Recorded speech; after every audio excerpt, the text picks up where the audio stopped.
everybody, this is Audrey, also known as Noble Strength, and welcome back to my channel.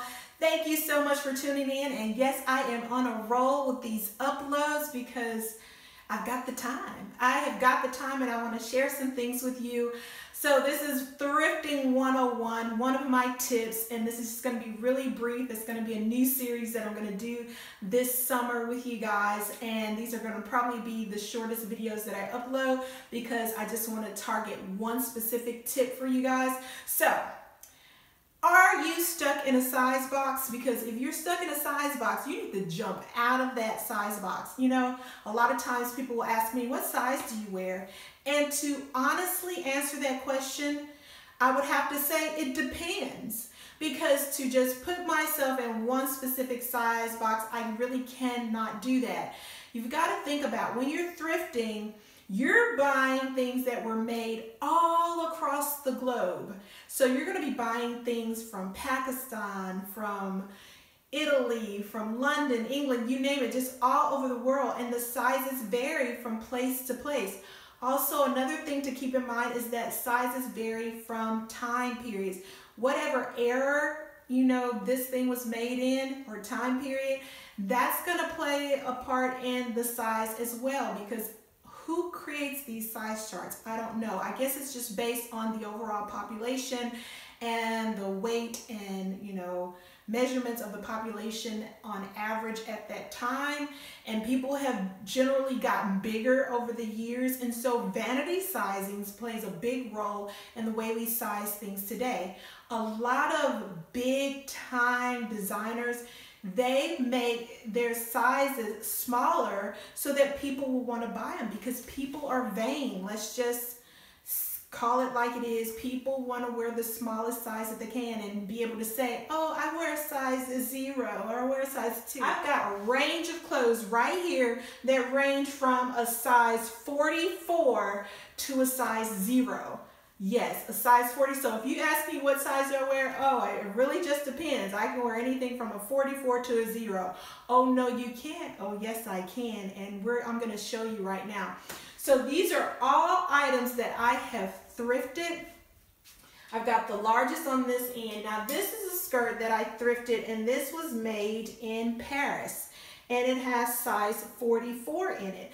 But a lot of times when I am thrift shopping, I go by eye. I'm a visual person, so I can kind of gauge if something's going to fit me. And if I'm not too sure, then I will try it on. But for the most time, I can be pretty sure, spot on. A lot of times if I get it, it might just be a tad bit too tight or a tad bit too big, but in general, I'm really good about eyeing things, and I think most people can, but if I'm really not sure, I will try it on. So it really just depends on the make.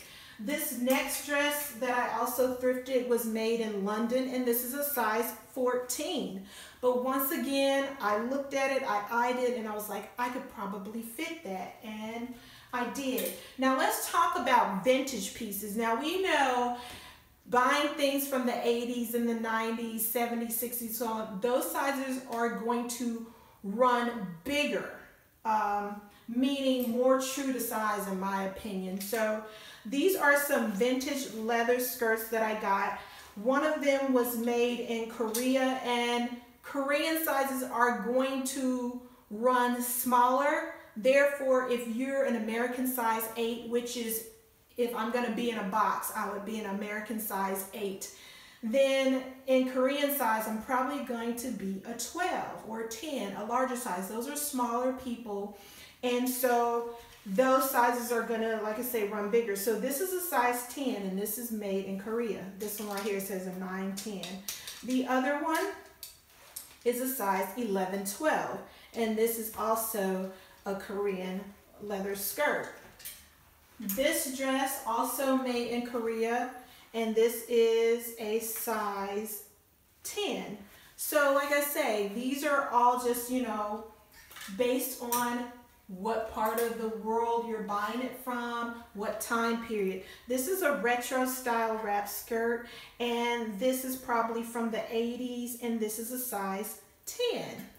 So I, like I say, can wear so many different sizes depending on the make.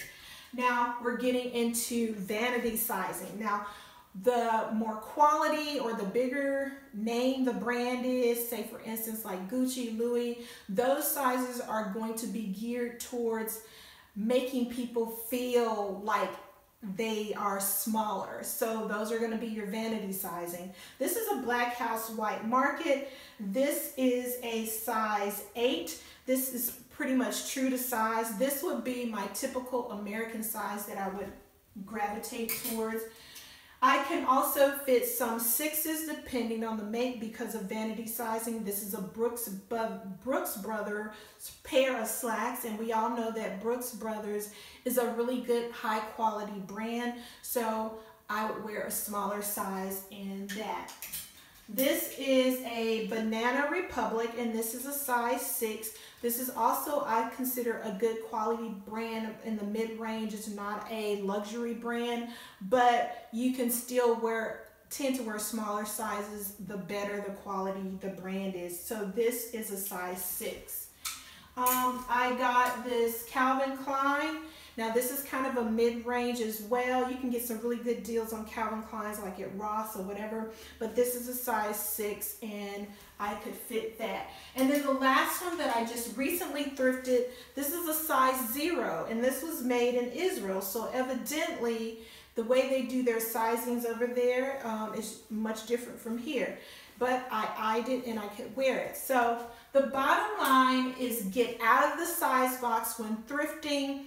Do not just limit yourself to the American sizes. Look at it. If it looks like you can fit it, even though it doesn't say the size that you typically wear, go ahead and try it on. You just might miss out on something really good because you're stuck in the size box. So get out of the size box. And I don't even use a scale. I don't even own a scale. I do the same. I have the same approach with my weight. My clothes tell me if I'm gaining or if I'm losing. So don't become a slave to the scale and do not stay stuck in the size box. Another reason why we need to get out of these size boxes, guys, is because we limit ourselves when we do that. So say for instance, you have worn a 6 for most of your life, but honestly the 6s are a little bit too tight, but you're not leaving them because you want to just be able to say I wear a 6, a true 6, but yet when other people look at you, what they're saying, you blocked it out in your mind and you're like disillusioned and you're not seeing that. But what other people are saying is this, all of these rolls, because you're squoze into something that is too little for you, and you're doing it because you can't let go of this thing about wearing a size 6. It really isn't, that's all vanity. Let it go. Wear a bigger size so that aesthetically your clothes will fit you nicer, and to be honest with you, you look slimmer and smaller when your clothes glide over your body as opposed to squeezing your body. So another thing to consider about not getting stuck in the size box. That is my tip for today, guys. I hope you enjoyed this segment. Let me know in the comments below some things that you'd like for me to discuss related to thrifting, and I will be happy to do that. And as always, remember to be a good steward of all that God has given you because He loves us so much. So I'll see you next time. Bye.